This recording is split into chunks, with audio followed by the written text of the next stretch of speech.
Morning. Morning guys. I-review ko lang yung first full tank ko sa Nevo. First full tank ko is 51 liters.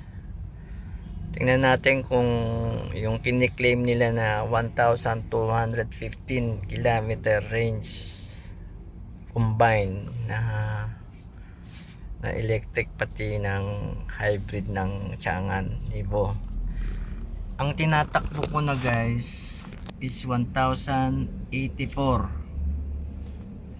at mayroon ako remaining na 119 kilometer at meron akong 60 kilometer na electric. Ngayon guys, share ko lang sa inyo, 2 weeks pa lang itong Nevo ko sa akin. Nangangapa pa ako kung paano si EV, si electric, si hybrid. Actually ito mga choices natin. Pag minix natin to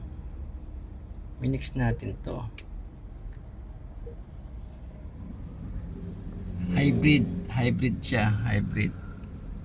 Ang kagandahan dito guys, kasi nung una akong nangangapa pa ako, wala pa akong charging na outlet,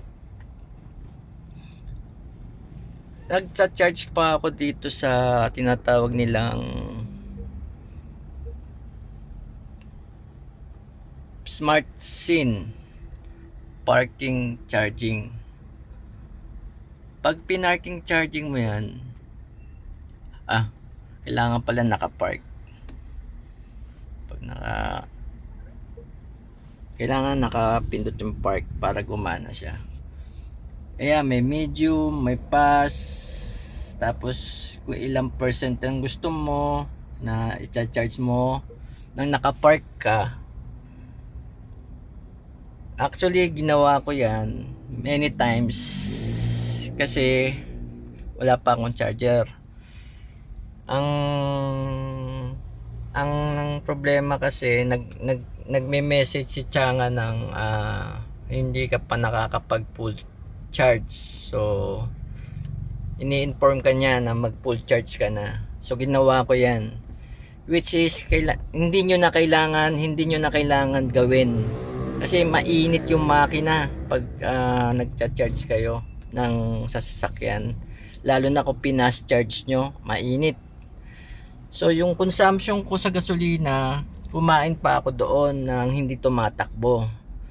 Ngayon ang pag-aralan ko dito sa plug-in hybrid, pag minix mo to,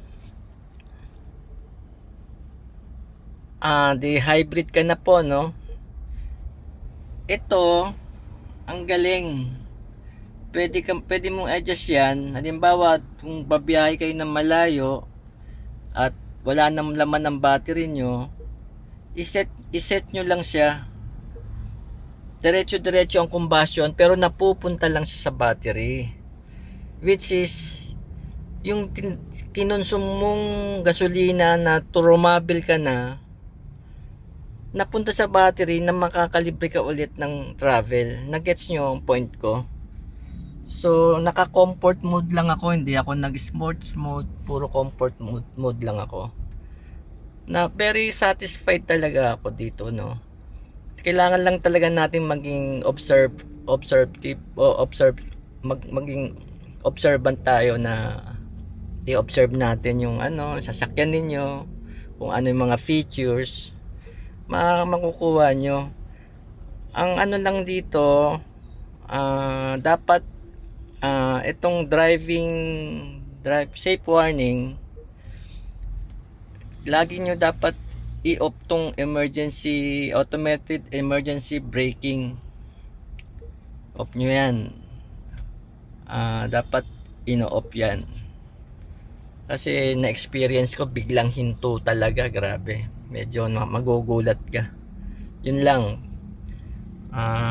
Tapos, ano pa ba pwede ko share sa inyo? Siguro ngayon, nagandyan lang muna tayo.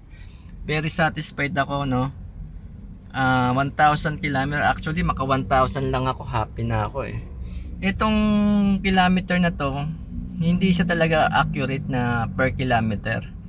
Kasi nagcha-charge siya sa battery pag nag-HEB ka. Tapos, pupunta sa battery din. So medyo bababa rin siya ng medyo mataas-taas din. Siguro ito kung naka HEB ako, siguro magre-range na lang to ng mga 70-80 km. So yun lang guys, no.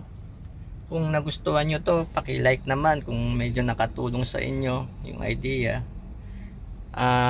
Next video ko yung charging. Actually, si-share ko sa inyo yung charging station ng bahay mo. Yun, share ko sa inyo. Peace, thank you.